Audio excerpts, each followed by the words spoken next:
Salut, c'est Salomé et bienvenue sur Parole de volontaires, un podcast du service civil international. Ici, tu découvriras les témoignages de nos volontaires à travers le monde. Prêt à voyager? Alors c'est parti!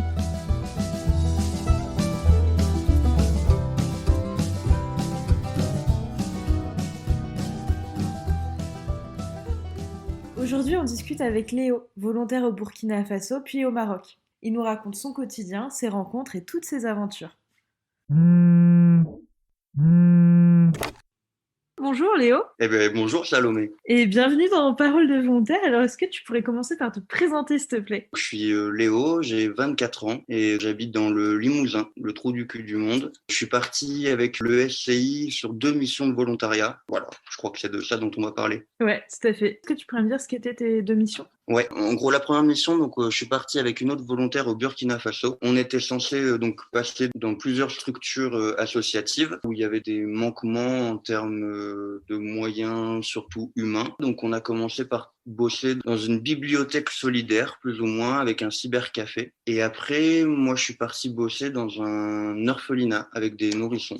Et donc ça, c'était ma première mission. Ma deuxième mission, c'était au Maroc. Donc là, c'était dans un SOS village d'enfants, un orphelinat également, où j'étais animateur socioculturel. T'avais trouvé comment tes missions? Alors, j'avoue que je connaissais pas grand-chose au volontariat international. J'ai un de mes colocs qui était parti à Chypre en service volontaire européen. Donc c'est comme ça que j'ai un peu découvert les dispositifs de volontariat. Et ah oui, je suis allé au relais information jeunesse de Limoges et je me suis fait accompagner dans mes démarches pour trouver un dispositif adéquat parce que j'étais un peu exigeant, j'avais un peu peur du volotourisme ou des choses comme ça, un peu, tu sais, le volontariat un peu mal placé, où les Occidentaux bien pensants vont dans des pays moins développés, et voilà. Et donc j'avais un peu peur de ça, donc j'ai pas mal gratté, et puis donc je suis tombé sur le SCI où j'ai rencontré Marie, qui était salariée de l'ASSO et qui était une super interface. Elle était trop chouette. Elle avait un discours très rassurant. Ça m'a bien motivé pour partir dans ce cadre-là. Ah oui, surtout, moi, ça faisait très longtemps que je voulais partir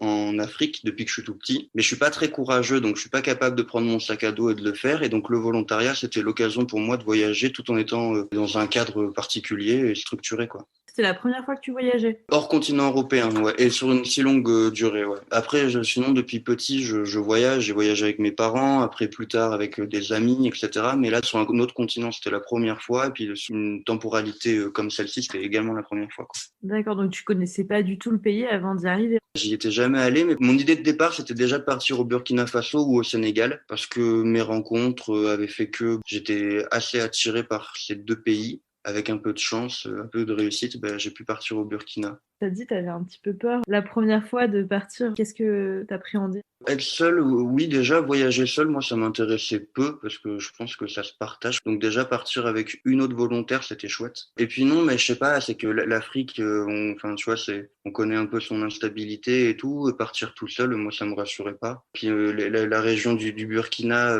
est quand même dans un état plutôt compliqué, avec notamment des groupuscules djihadistes un peu partout dans le nord, etc.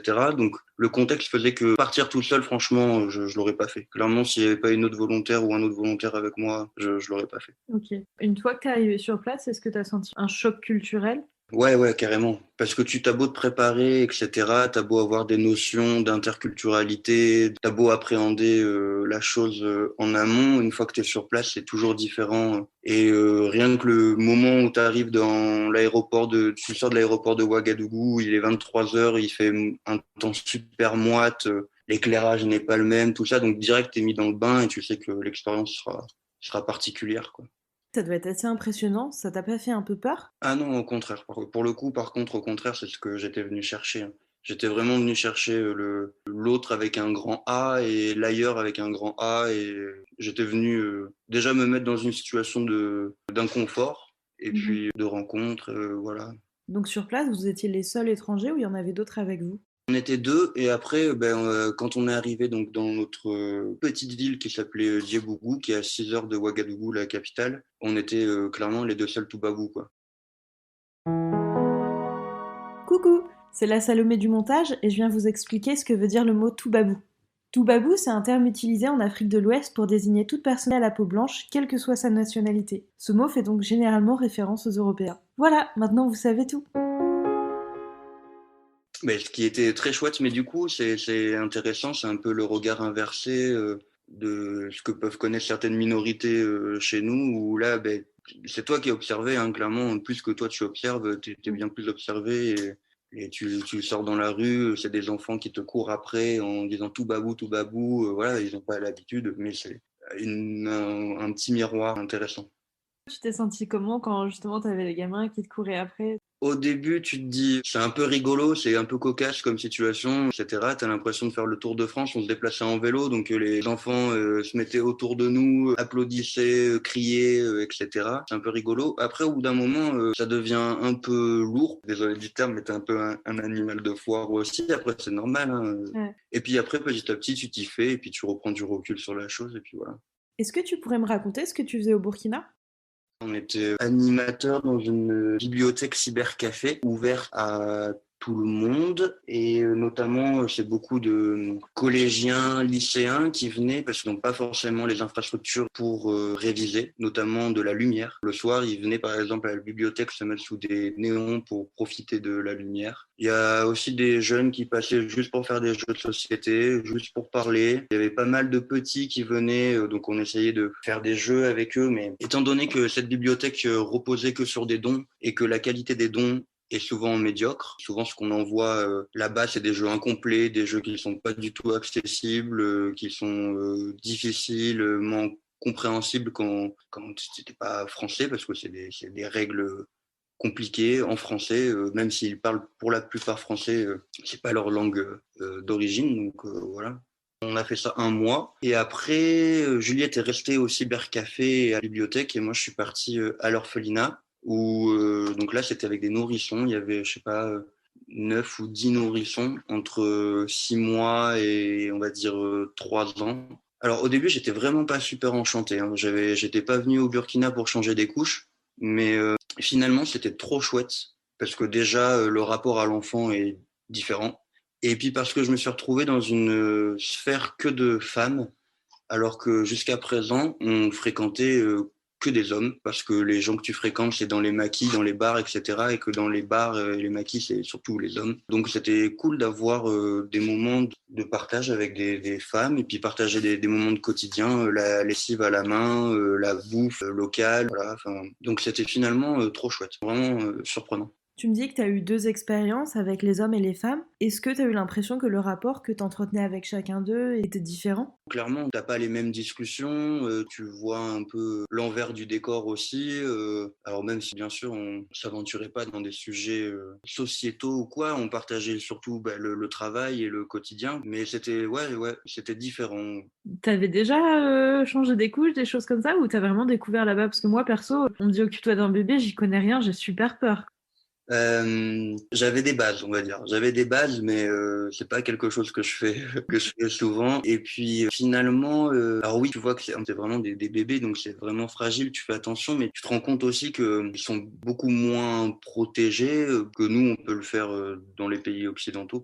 L'enfant a une autre place, il se débrouille davantage, tu fais pas pour lui, tu l'accompagnes. Ça prend vite. J'étais entouré de gens qui avaient l'habitude de le faire et qui m'ont appris. Est-ce qu'il y a un truc dont tu te rappelles en particulier du Burkina Faso qui vraiment ça t'a marqué? Ouais, il y en a plusieurs. Franchement, les paysages, hein, déjà, franchement, les couchers de soleil, il fait nuit très tôt, vers 17 heures, c'est le coucher de soleil. Rien que ça, c'était des moments assez hallucinants. On se déplaçait en vélo et sur des routes qui ne sont pas bitumées et pas éclairées. Donc, c'était assez folklorique. Et franchement, ça, c'était assez marquant. Ça, je m'en souviendrai tout le temps. Je retiens surtout qu'on est des sacrés privilégiés, quoi. Parce que quand nous, on a été rapatriés, que tu laisses des gens qui sont complètement incertains de leur avenir parce que à cause de justement ces histoires de terrorisme, etc., de villages entiers qui sont décimés, tu te rends compte que tu appelles l'ambassade, ils font tout pour te... Enfin non, ils font rien pour te rapatrier, mais ils t'encouragent à te rapatrier, mais tu sens qu'il y a quand même des instances qui sont derrière et tu as été privilégié. Ça, c'est assez marquant. Ce rapatriement, ça s'est passé comment? Quand on est parti au Burkina, donc Boko Haram et d'autres groupuscules djihadistes avaient déjà pas mal de terrain sur le nord du Burkina, mais petit à petit, ça se déplaçait. Et donc un jour, l'ambassade nous a contactés pour nous dire qu'il fallait rentrer, mais rentrer rapidement, c'est-à-dire dans la semaine, quoi, mais qui prenait pas Ah en ouais. charge le billet d'avion, qui prenait pas en charge le trajet jusqu'à Ouaga, etc. Donc on s'est un peu démerdé. Le SCI, et notamment Marie, nous a bien aidés. C'était rassurant. Donc on est parti escorté par des flics en civil avec des kalachnikovs dans des sacs de riz. Donc c'était un peu marquant et ça faisait un peu flipper. Ouais. Waouh. Et puis d'autant plus que du coup dans le bus, c'est 6 heures de bus, t'as des checkpoints, enfin t'as des barrières où tu dois présenter ton passeport, tout le monde descend du bus, etc. Nous, ils nous faisaient pas descendre, donc tout le monde a très vite compris le truc. Donc je pense que ça a instauré un climat un peu de peur auprès des gens qui faisaient le trajet avec nous jusqu'à Ouaga, quoi.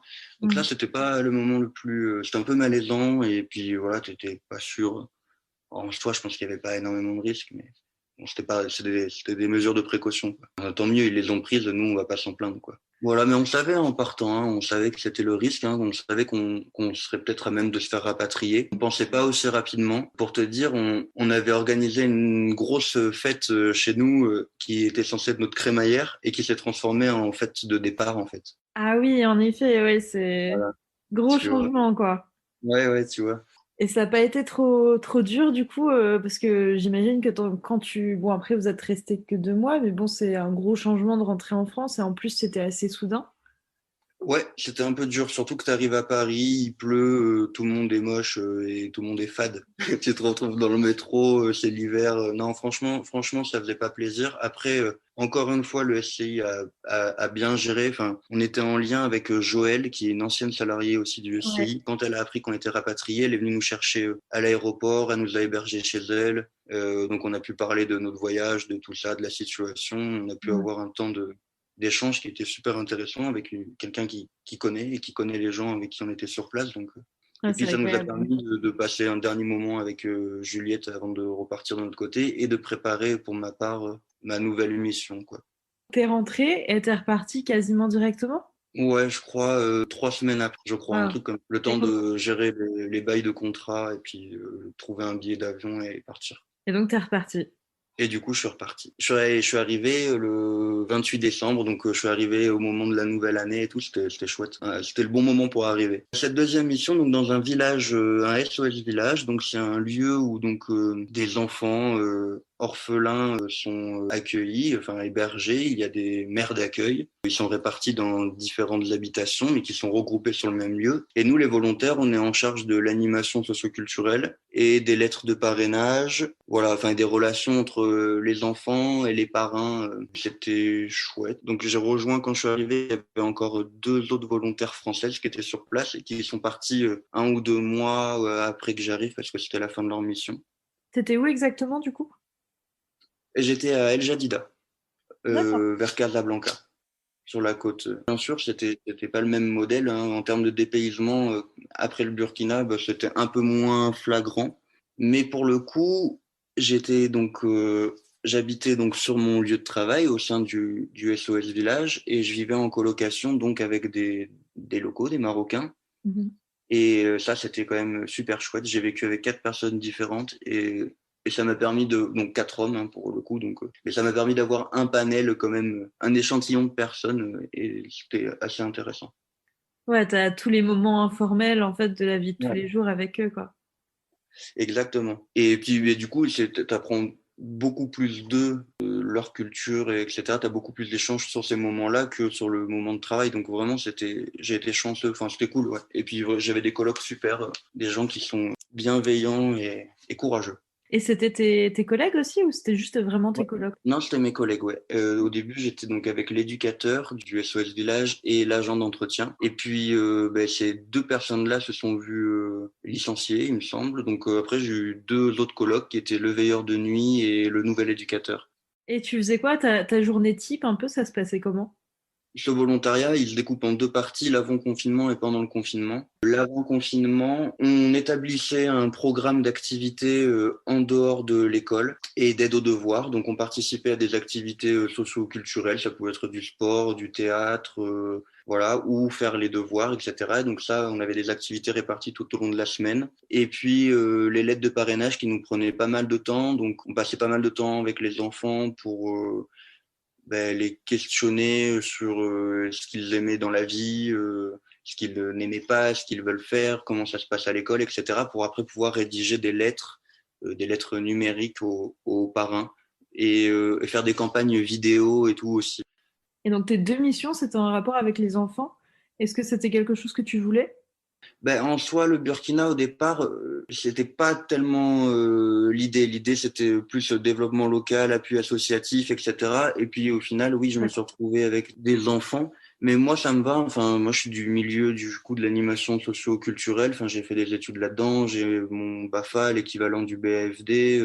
Enfin, j'y étais habitué. Et donc, c'était une continuité. Et en fait, c'était chouette parce que j'arrivais à un moment où l'animation avec des enfants, je pensais en avoir fait un peu le tour. Genre, j'en avais marre. Et finalement, au Maroc, c'était super cool parce que c'était revisiter mes pratiques, tu vois. Des choses que j'avais un peu acquis, sur lesquelles je me reposais un peu. Là, il faut tout revoir, notamment en termes de communication, de rapport à l'enfant, parce que c'est pas le même non plus. Donc, finalement, ça m'a permis de remettre en question pas mal de choses sur mes pratiques professionnelle et sur ma posture, etc. Donc c'était assez intéressant. T'as eu l'impression qu'il y avait des grosses différences par rapport au rapport à l'enfant en France et au Maroc? Ouais. Après, d'autant plus que là, c'est des enfants quand même avec des difficultés affectives, des difficultés souvent aussi en termes de santé, de problèmes psychiques, de problèmes physiques. Donc le rapport déjà il est un peu différent. C'est pas un public en plus que je connaissais particulièrement, pas dire pas du tout. Et puis oui, il y a des choses comme ça là, ça va me revenir. J'ai plus trop d'exemples, mais il y a des choses sur lesquelles pour nous on se fait toute une montagne quand l'enfant il fait ça, et puis là-bas en fait on s'en branle complètement, on s'en fout, ouais pardon du terme, on s'en fout. En revanche, là-bas, il y a des choses que l'enfant fait, et là, tout le monde va s'affoler, c'est incroyable, alors que toi, tu te dis, mais on s'en fout, il vient juste de pisser dans l'herbe, c'est pas très grave, quoi. Et alors que, par exemple, qu'il escalade le mur qui fait 6 mètres de haut, bon, c'était pas si affolant, apparemment. Donc, voilà, c'est des trucs que tu réévalues. Et t'as réussi à créer des liens un petit peu avec les enfants? Ouais, de ouf. Ouais, vraiment, franchement, hein, surtout quand le confinement est arrivé et tout, je me suis dit, vas-y, je me casse, c'est pas possible. Bon, j'étais un peu frustré de pas avoir fini la mission au Burkina, donc je me suis dit, ça serait bien d'aller au bout. Mais à un moment, je me suis dit, c'est pas possible, quoi. Je rentre. Et puis finalement, parce que j'avais créé des liens quand même assez intenses avec certains enfants, je me suis dit, vas-y, je reste, ça vaut le coup, quoi. Et puis, ouais, grave, on a fait plein de trucs pendant le confinement, du coup, donc on les avait toute la journée. Donc, il y avait les temps officiels et les temps officieux. Et donc, voilà, des fois, on écrivait du rap avec un môme, on allait faire de la poésie avec un autre. Ouais, vraiment, on a créé des liens assez importants, ouais, je crois. Et le Covid, ça a été vécu comment là-bas? Au début, alors franchement, dans l'assaut, ça a été super bien géré. Pour le coup, grosse désinfection, toute la marchandise qui arrivait, les courses, tac, désinfectées, les mômes masqués quasiment tout le temps, les activités à 3 enfants max, des mesures mises en place et respectées. Après, si on prend la population nationale, je crois que ça a été assez compliqué quand même, hein. Ah ouais? Ouais, vraiment, vraiment. Il y a des gens enfin, ça les a mis dans la galère, quoi. Il y a beaucoup de gens, les commerçants, les trucs comme ça, les gens qui vendent des fruits, des légumes dans la rue, les souks, tout ça, ça a été assez compliqué, quoi. Puis, bon, dans certaines villes, c'est l'armée qui débarque, ça, c'est un peu moins rigolo aussi. Ah ouais. Mais je crois qu'ils ont bien géré quand même l'épidémie, genre même sur le plan international, les autres pays africains, le Maroc, je sais qu'ils ont pas mal de relations, ils ont envoyé des masques. Le Maroc a plutôt bien géré la pandémie, je crois. Et avant confinement, du coup, quand tu avais du temps libre, tu avais des activités un petit peu?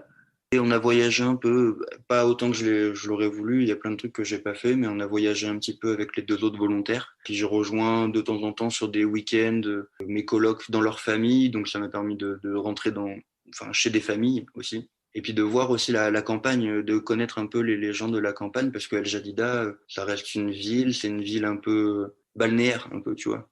C'est un peu l'endroit où les gens de Casablanca viennent en vacances. Ça fait pas très atypique du Maroc, c'est beaucoup des immeubles, des hôtels, des trucs. Et quand t'as voyagé, t'as été où? On a fait 5 ou 6 villes à Agadir. On a rejoint d'autres volontaires, beaucoup. On a fait un petit parcours, en fait, et on rejoignit d'autres volontaires qu'on avait rencontrés durant le temps de formation. Tu m'as dit que c'était pas très fort pour garder le contact un peu, mais t'as réussi avec d'autres volontaires ou des personnes que t'as rencontrées? À part Juliette, bien sûr, avec qui je suis parti au Burkina, quand même, on a essayé de faire une semaine de vacances ensemble. On est parti à la montagne ou des trucs comme ça. On s'échange quelques SMS, mais vraiment, non, je suis pas doué pour ça. Mais c'est pas pour autant que je pense pas à eux, hein, d'ailleurs, big up. Ça marche. Est-ce qu'il y a quelqu'un que tu as rencontré, bon, peu importe où pendant tes volontariats, qui t'a vraiment marqué, qui t'a un peu inspiré? Ouais, de ouf. Franchement, alors au Burkina, ouais, un mec qui s'appelait Tapsi, qui était donc notre référent, celui qui était en charge de nous accueillir quand on voulait bouger. Alors comme avec le contexte était compliqué avec les conflits, etc. Nos moindres mouvements, on devait être accompagnés et puis prévenir, etc. Et Tapsi était l'interface, quoi. Et c'est un mec en or, il est incroyable, vraiment trop courageux, il est trop investi, il fait plein de choses, il fait partie donc de la troupe de théâtre, il fait de la danse à côté, il check tout le monde, il va peindre chez un, faire de la maçonnerie chez un autre, non, il est trop chaud. Ça, c'était vraiment inspirant, et puis vraiment d'une philosophie, d'un calme et vraiment apaisant, le mec. Et au Maroc, ouais, j'ai fait des sacrées rencontres aussi. Mes colocs, qui étaient des gens vraiment cool. Ils prenaient toujours le temps de m'expliquer le pourquoi du comment de tout, quoi. Et ça, c'était chouette. On pouvait avoir des discussions sur tout, même sur des sujets qui peuvent être un peu tabous. Et des gens qui travaillent énormément, qui sont prêts à partir à 6 heures de bulle de leur famille, travailler la semaine, avoir un week-end de repos toutes les 2 semaines, repartir, revenir sur le lieu de travail, et tout ça sans être considéré et protégé. Bon, tu te demandes aussi pourquoi les gens font ça, c'est peut-être parce qu'ils n'ont pas le choix, mais en tout cas, c'est des gens qui sont quand même sacrément courageux, et les maires d'accueil, pareil, c'est des forces vives, quoi. Ça, c'est des gens qui portent vraiment. Et puis sur le coup, quand tu as des gens comme ça, ça fait vachement de bien quand tu te sens pas seul, quoi. Pour le coup, ils m'ont amené à des choses trop bien. Avec un des colocs, on s'est mis à faire de la peinture, donc maintenant je me suis mis au dessin. Voilà, des petits trucs comme ça, mais c'était chouette. Et du coup, est-ce que tu aurais un conseil à donner à quelqu'un qui voudrait faire du volontariat? Le seul truc que je peux te dire, peut-être, c'est vraiment partir dans une démarche d'observation, de prise de recul, de pas se dire que leur mode de vie est moins bien ou qu'ils font moins bien les choses, ils font juste différemment. Et puis voilà, considérer l'autre comme un étranger quand même, parce qu'on reste des étrangers les uns pour les autres. Faut pas tout le temps penser qu'on est que des semblables, tu vois. Sinon, je trouve que des fois, on a trop tendance à dire ouais, mais c'est nos semblables et tout. Et ça fait preuve il y a beaucoup un peu de compassion malfaisante un peu derrière. Je sais pas si tu vois ce que je veux dire. Ou Ouais. faut accepter que l'autre il est étranger, que je suis un étranger, qu'on est complètement différents, et puis on va apprendre de nos différences, quoi. Ouais. C'est un peu bateau, hein. Non, non, mais c'est. Après, ces trucs-là, franchement, c'est compliqué d'en parler sans sonner un peu bateau, mais c'est vrai, quoi. Mais ouais, enfin ouais, vraiment essayer de prendre du recul, sur notre posture à nous. J'aime bien finir avec une question un peu philosophique. Et donc, je vais te demander, pour toi, qu'est-ce que c'est que la paix? La paix, c'est un moment où on n'est pas obligé de fuir. C'est un moment où on est libre de se mouvoir, de penser. C'est un moment de liberté. Bah, du coup, merci beaucoup, Léo, d'avoir participé à cet épisode de Parole de volontaire. C'est moi qui te remercie. Merci beaucoup. Et c'était super cool de t'avoir avec nous. Et n'hésite pas à nous recontacter, hein. Ça marche, j'hésiterai pas, surtout pour certains projets du coup. Top. Ok, Salut! merci. Salut. Merci d'avoir écouté ce nouvel épisode de Parole de volontaires. N'hésitez pas à nous suivre sur notre page Facebook Service Civil International France ou sur Instagram @SCI France. On se retrouve très bientôt pour un nouvel épisode. À la prochaine!